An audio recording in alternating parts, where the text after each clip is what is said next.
جو سارے انسانوں کے لیے ہے، تو ضرورت ہے کہ اس میں حضرت یعقوب کی بھی خوبی ہو، حضرت یوسف کی بھی خوبی ہو، حضرت ایوب کی بھی خوبی ہو، یعنی جتنی قومیں تو سب وہی ہیں، ان میں جو منتشر خوبیاں تھیں وہ سب اس کے اندر جمع ہو گئے۔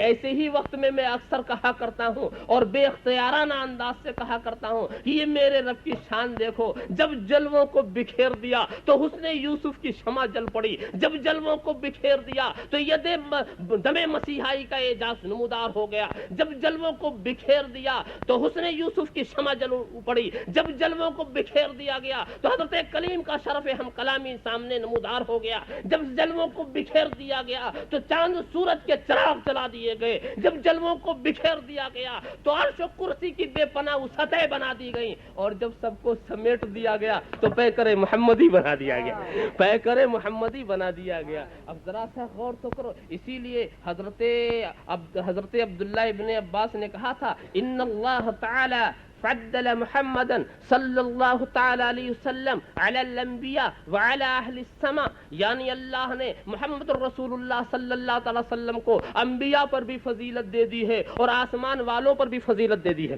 آسمان والوں پر بھی فضیلت دی ہے۔ تو لوگوں نے پوچھا یہ تو بتائیے انبیاء پر کیا فضیلت، یہ انبیاء پر کیا فضیلت؟ تو انہوں نے کہا کہ کیا تم نے نہیں سنا ہے ان اللہ تعالی قال ما ارسلنا من رسول الا بلسان قومه، اللہ ارشاد فرماتا ہے کہ ہم نے جتنے رسولوں کو بھیجا ہے وہ اسی کے ہم زبان قوموں کے اندر بھیجا ہے، ہم زبان قوموں کے اندر بھیجا ہے۔ اور وقال لمحمد صلی اللہ تعالی علیہ وسلم وما ارسلناک الا کافۃ للناس کافۃ للناس فارسلہ الی الانس والجن، یعنی دیکھو، اور محمد عربی کے لیے کہا گیا ہے کہ سارے انسانوں کے لیے بھیجا، ان کو انسانوں کا بھی نبی بنایا ہے، جنوں کا بھی نبی بنا دیا ہے۔ اب ذرا سا دیکھو تو جتنا بڑا کام ہوگا اتنی ہی عظیم ہستی کی ضرورت ہوگی، عظیم ہستی کی ضرورت ہوگی۔ یہ ایسے ہی دیکھو، پڑھانا ہے بخاری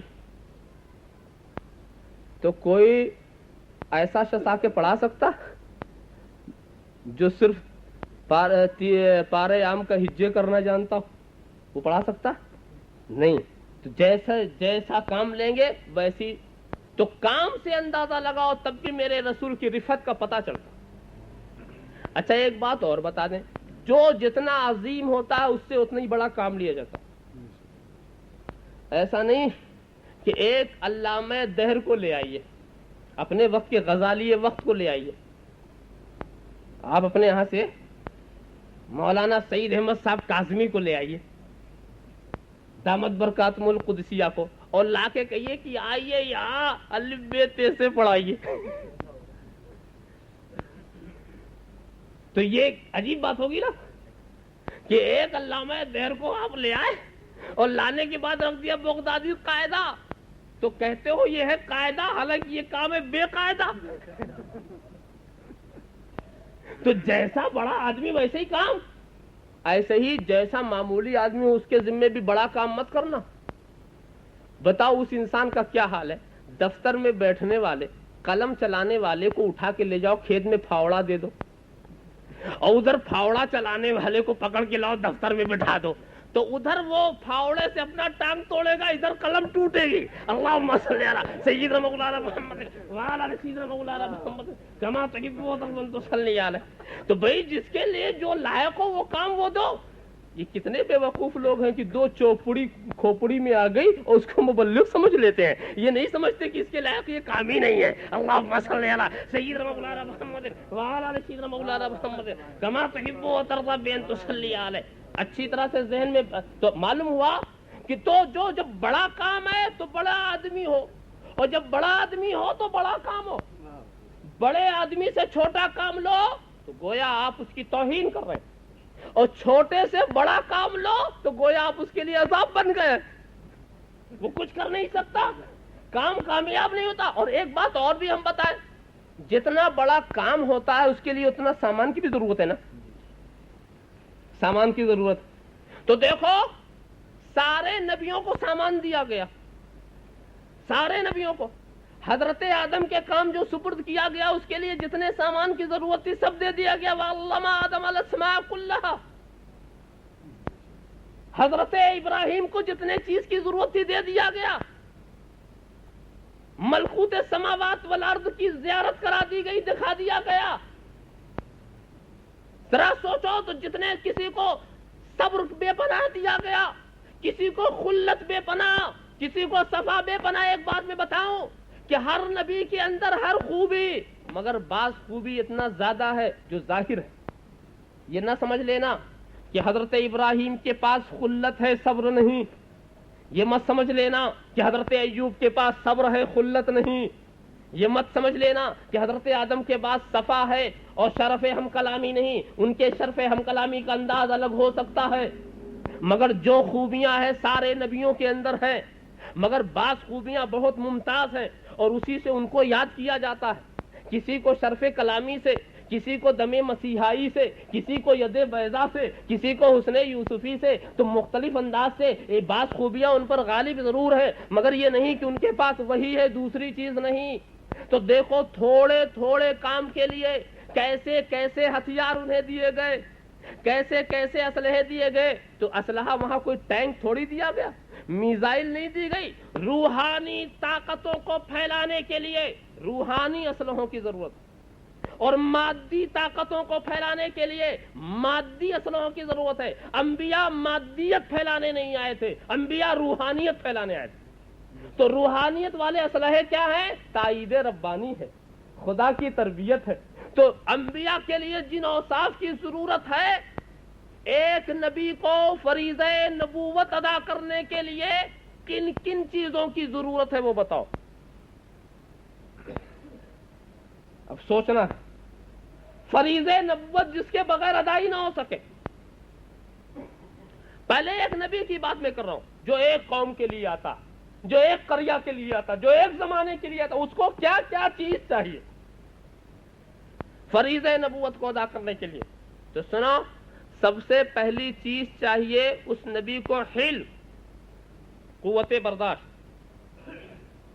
اگر اس کے اندر قوت برداشت نہ ہوگی تو لوگ اس کی گستاخیاں کریں گے نا۔ لہذا نبی میں قوت برداشت ہو تاکہ ساری گستاخیوں کو پی جائے، لوگوں کی گستاخی سے تنگ دل نہ ہو، ورنہ اس کے کام پہ اثر پڑے گا۔ سارے اوصاف ملے، کام پہ اثر نہ پڑنا۔ اسی لیے ہم دیکھتے ہیں جو دوسروں کی گستاخیوں پہ تنگ دل ہو جاتے ہیں وہ اتنا بیچارے مزمحل ہو جاتے ہیں کہ اپنا کام نہیں کر پاتے۔ تو نبی کے اندر ایک ہونا چاہیے قوت حلم، قوت برداشت۔ کتنی بھی کوئی گستاخی کرے مگر وہ تنگ دل نہ ہو۔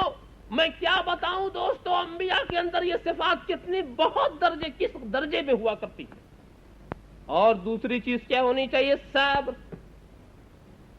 صبر کا معنی یہ ہے کہ جب نبی اپنی دعوت پیش کرے گا تو لوگ اس کو اذیت دیں گے، تو نبی کے اندر صبر ہونا چاہیے کہ سب کی اذیتوں کو برداشت کرے، اپنے کام میں رکاوٹ نہ ڈالے۔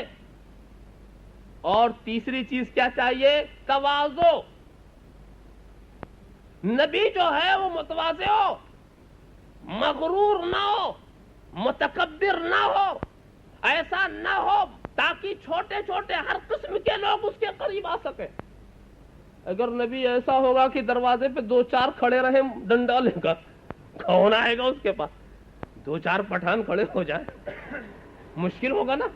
نبی ایسا نہیں، نبی ایسا ہو چٹائی پر بیٹھ گئے، پتھر پر بیٹھ گئے، زمین پر بیٹھ گئے، ہر ماحول میں نبی اپنے کو ایسا ملا لے، ایسا متواضع ہو۔ تواضع ہونی چاہیے، یہ نبی کے اندر ہونی چاہیے۔ اور کیا چیز ہو؟ نرمی ہو، رفق و لینت، نرمی ہونی چاہیے نبی کے اندر۔ اس لیے کہ اگر نرمی نہیں ہوئی تو بہت سے ایسے لوگ ہیں جو اس کی ہدایت سے محروم ہو جائیں گے۔ ہر ایک کے اوپر سختی، میں کہتا ہوں سختی عجیب چیز ہے۔ اگر بہت زیادہ سخت ہو جاؤ تو بعض لوگ سختی نہیں پسند کرتے اور سخت آدمی کے قریب بھی نہیں آتے۔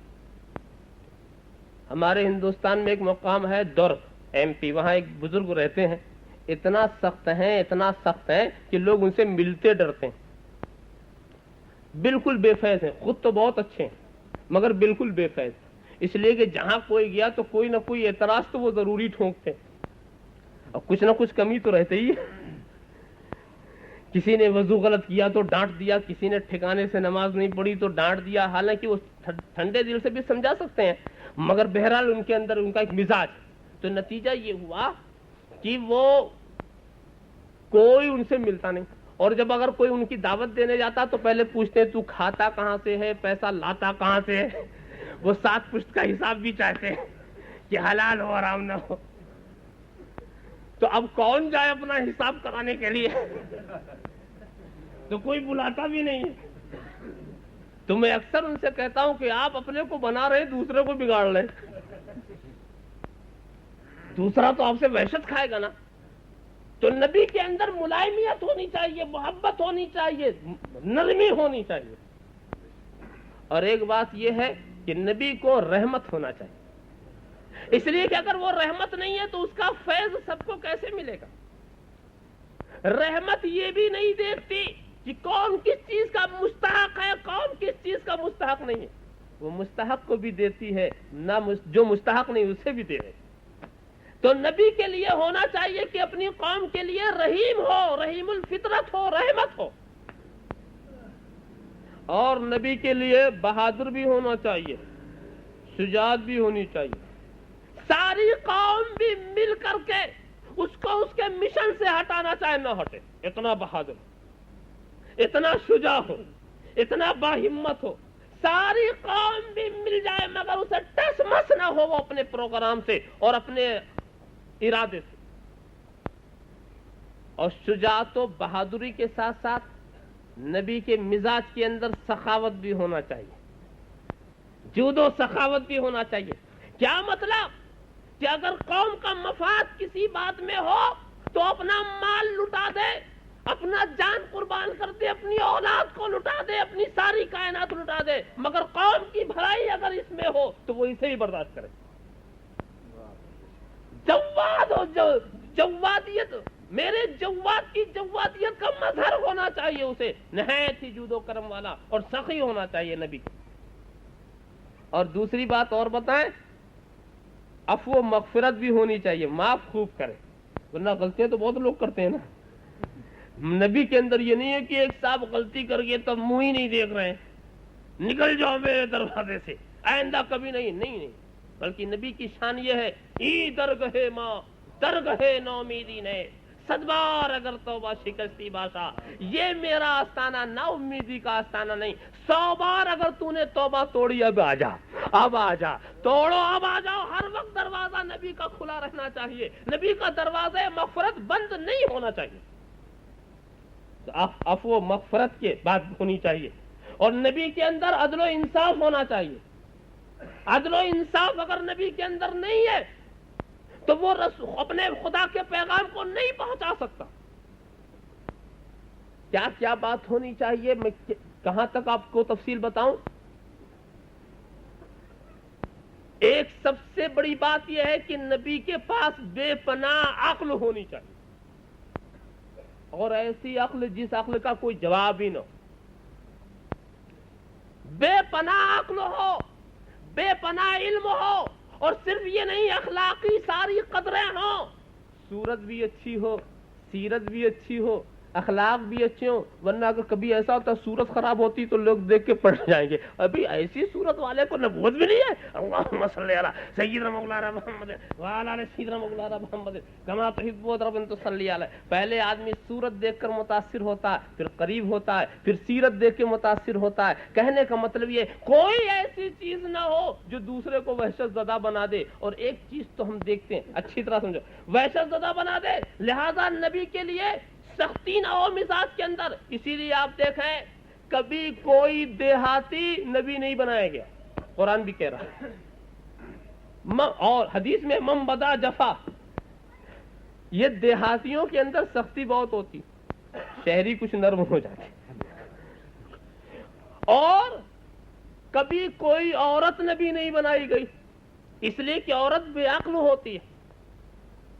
اگر عورت بے وقوف نہ ہوتی تو مردوں کے اشارے پہ ناچ کے اپنی حماقت کا ثبوت تھوڑی دیتی یقیناً یہ قوم بے وقوف ہے، اس نے اپنے اصل مقام کو سمجھا ہی نہیں ہے۔ اللہم صلی علی سیدنا مولانا محمد وعلی آل سیدنا مولانا محمد کما تحب و ترضی بان تصلی علیہ۔ ورنہ عورت کے لیے فطرت نے جو قانون متعین کر دیا تھا، جو دائرہ متعین کر دیا تھا، اس دائرے سے باہر نکلنے کو یہ اپنی آزادی سمجھتی ہے، یہ اپنی حریت سمجھتی ہے، یہ اپنی کامیابی سمجھتی ہے، تو یہ اس سے بڑھ کے اور بے وقوف کون ہے؟ اسی لیے کسی عورت کو نبی نہیں بنایا گیا۔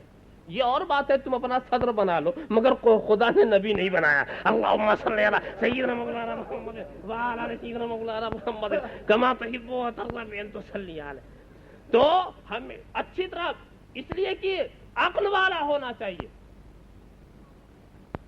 ساری خوبیاں ہونے چاہیے۔ تو میں ایک بات کر رہا ہوں کہ وہ نبی جو ایک قوم کے لیے ہو، ایک قریہ کے لیے، اس کے لیے یہ سب ہونا چاہیے۔ اب سوچو، وہ نبی جو ساری کائنات کے لیے ہو، وہ نبی جو زمین و آسمان کے لیے ہو، وہ نبی جو مستقبل و ماضی و مستقبل کے لیے ہو، وہ نبی جو اولین و آخرین کے لیے ہو، وہ نبی جو مشارق و مغارب کے لیے ہو، وہ نبی جو شمال و جنوب کے لیے ہو، وہ نبی جو عالم برزخ کے لیے بھی ہو، عالم شہادت کے لیے بھی ہو، اس کو کیا کیا چاہیے، کتنا چاہیے؟ ارے دیکھو، ایک قوم کے لیے اگر صبر ایوب چاہیے تو ساری دنیا کے ہدایت کے لیے کتنا بڑا صبر چاہیے؟ اگر بازار مصر کے لیے حسن یوسف چاہیے تو بازار کائنات کے لیے کتنا بڑا حسن چاہیے؟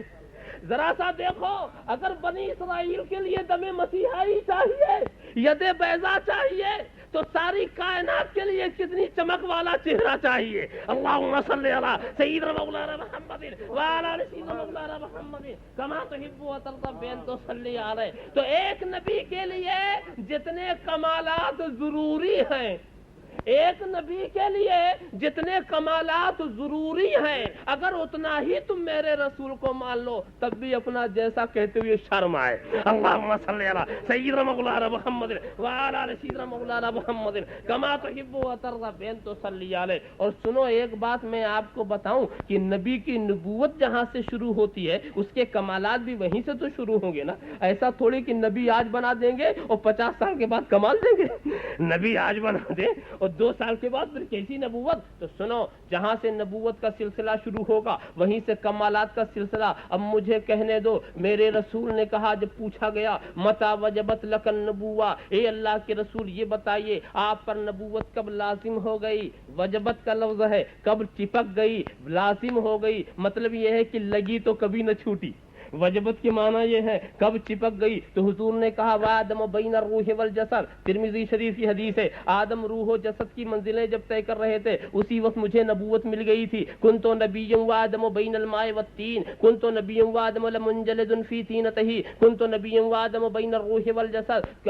الفاظ روایات مختلف ہیں، حاصل سب کا یہی ہے کہ میں اس وقت نبی تھا جب آدم آب و گل کی منزلیں طے کر رہے تھے۔ تو جب نبوت وہاں سے شروع ہے تو صبر بھی وہیں سے شروع ہے، تواضع بھی وہیں سے شروع ہے، حلم بھی وہیں سے شروع ہے، شجاعت بھی وہیں سے شروع ہے، سیادت بھی وہیں سے شروع ہے، سخاوت بھی وہیں سے شروع ہے، علم بھی وہیں سے شروع ہے، عقل بھی وہیں سے شروع ہے، حسن جمال بھی وہیں سے شروع ہے، فضل و کمال بھی وہیں سے شروع ہے، جود و نوال بھی وہیں سے شروع ہے۔ مطلب جہاں سے نبوت ملی ہے وہاں سے نبوت کے اوصاف ملے ہیں۔ جہاں چاند ہے وہاں چاندنی ہے، جہاں سورج ہے وہاں روشنی ہے، جہاں پھول ہے وہاں مہک ہے، جہاں نبی ہے وہاں نبوت ہے۔ اللہم صلی علی سیدنا مولانا محمد وعلی آل سیدنا مولانا محمد کما تحب و ترضی بان تصلی علیہ۔ تو اب ذرا سا سوچ لو، تو اب سارے عالم کے لیے جسے نذیر بنایا اس کے پاس کیا؟ لوگ اتنی کہ خاموش ہو گئے۔ حسن یوسف، دم عیسیٰ، ید بیضا داری، آنچے خوباں ہما دارن تو تنہا داری۔ اور مجھے بھی یہ کہہ کے خاموش ہو جانا چاہیے، لا یمکن الثناء کما کان حقہ